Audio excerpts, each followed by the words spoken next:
While people are beginning to populate the screen, I want to welcome everybody. And as I see these wonderful names and the occasional face appear magically, I'm just so delighted to reflect, first of all, on the marvel of this telepathic and sometimes telegenic technology that allows us all to connect from all over the world. And also to think of people that we've all known in our lives and people that at least now remain unknown or unintroduced as yet. And there's going to be probably too many of us to share our story, which should of course be preferable.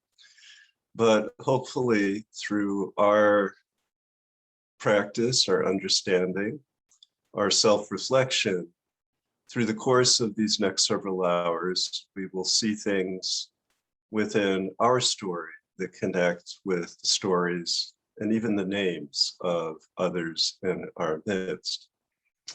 My name is Christopher Chappell. I'm the founding director of the programs in yoga studies at Loyola Marymount University in Los Angeles. And as we open this very auspicious day, I invite us to find a comfortable, balanced place. And if you're on a chair, to place your feet solidly upon the ground, to feel your thighs, your sit bones against your chair. Feel the support of the chair on your back if you have that. And if you're sitting on the floor, to feel again your knees, your thighs, your sit bones, forming a triangle of support. Then I invite you to just lift your hands and then place them palms up upon the tops of your thighs. And close your eyes.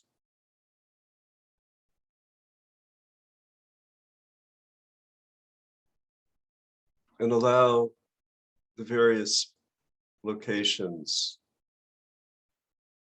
within your body to relax. The fingers and toes to give up gripping. The wrists and ankles, which serve us ceaselessly to rejuvenate.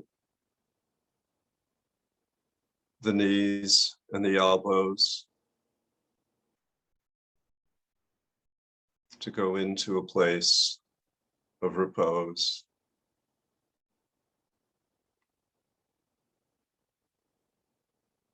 And then again, feel the wonder, the sit bone, the sacrum,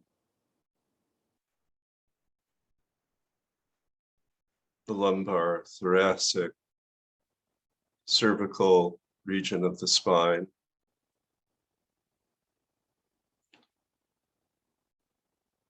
Give a little love to those floating bones, the floating ribs and the clavicle.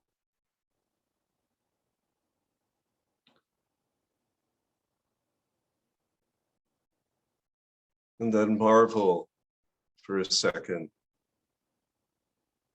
that place where the skull connects with the vertebrae.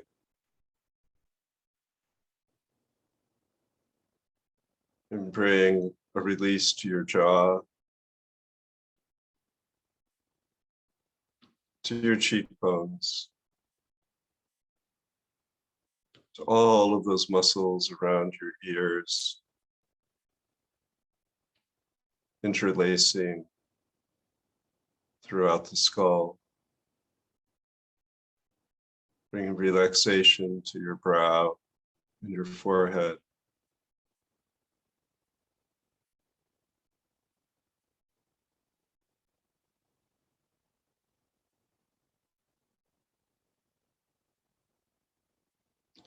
And then bring both hands to the heart and Namaste and Anjali Mudra. And take a breath, open your eyes, and welcome to everyone.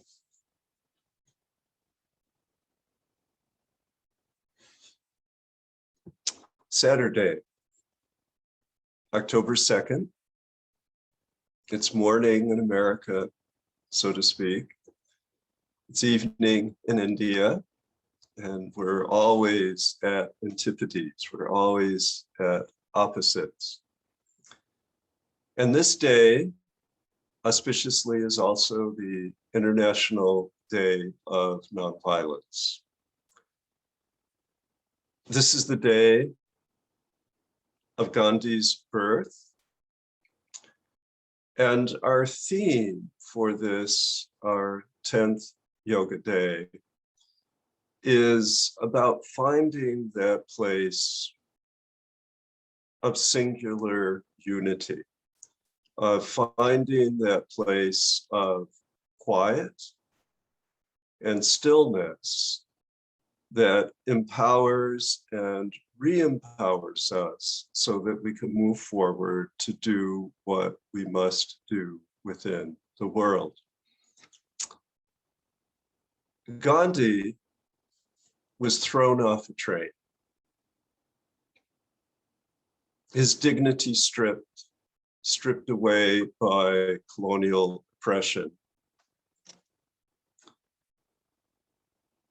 And rather than fighting in a traditional way,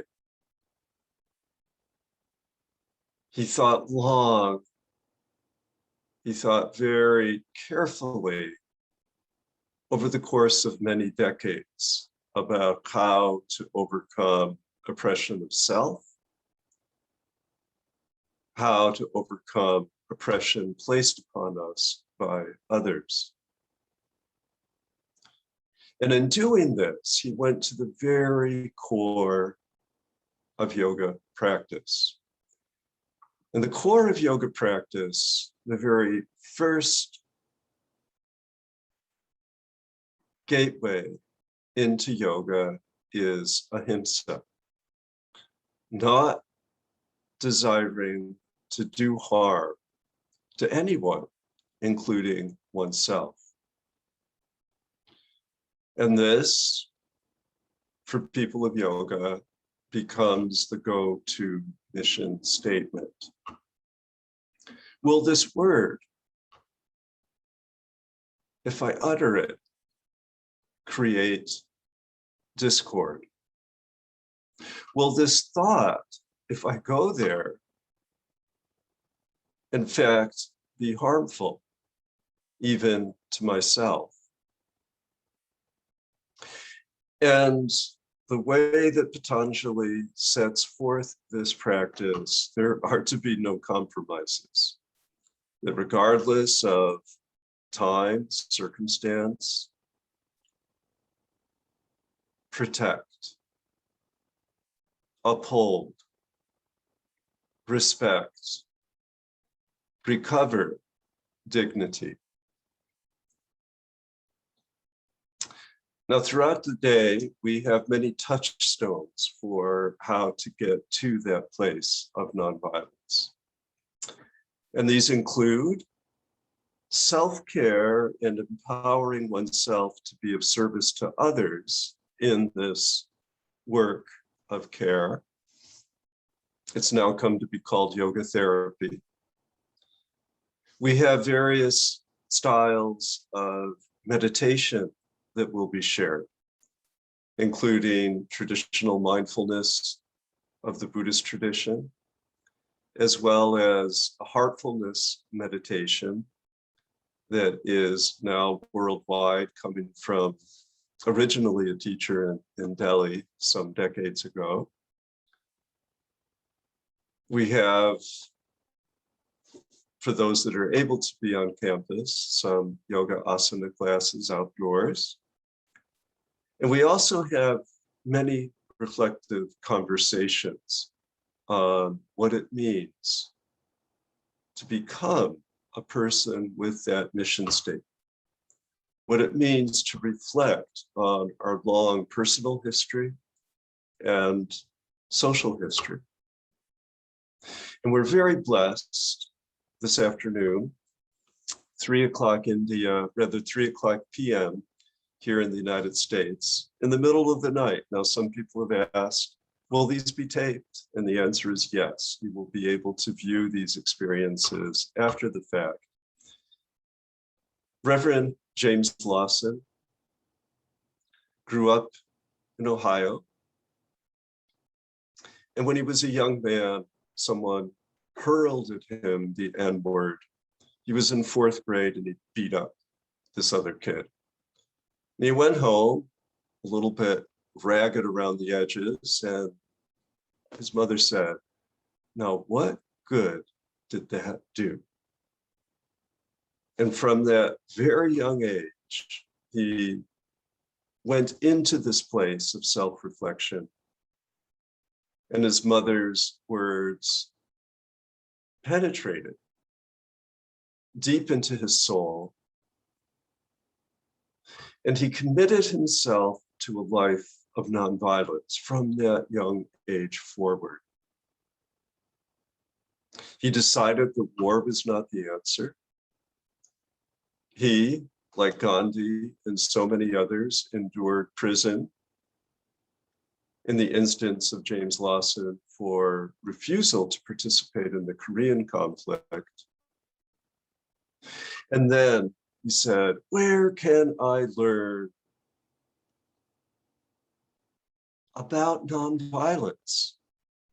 And in the 1950s, he traveled to India, received employment as a school teacher, and for 3 years lived in India near Gandhi's Sevagram ashram, and put himself in the company of those remarkable people who brought about the freedom of India. He returned to the United States. He was at Oberlin College, studying to become a minister. Eventually, he did become a Methodist church minister. And Martin Luther King Jr. came up and said, we need you, we need your wisdom in the South. So he traveled to Nashville and began historic trainings for Rosa Parks, for Martin Luther King Jr., for John Lewis, for countless, hundreds of people to learn how to endure the blows and the insults of haters. Thousands of people rose to the call, and the world has never been the same. Civil rights legislation was put into place in the United States that extended into the realm of immigration. Segregation became a thing of the past.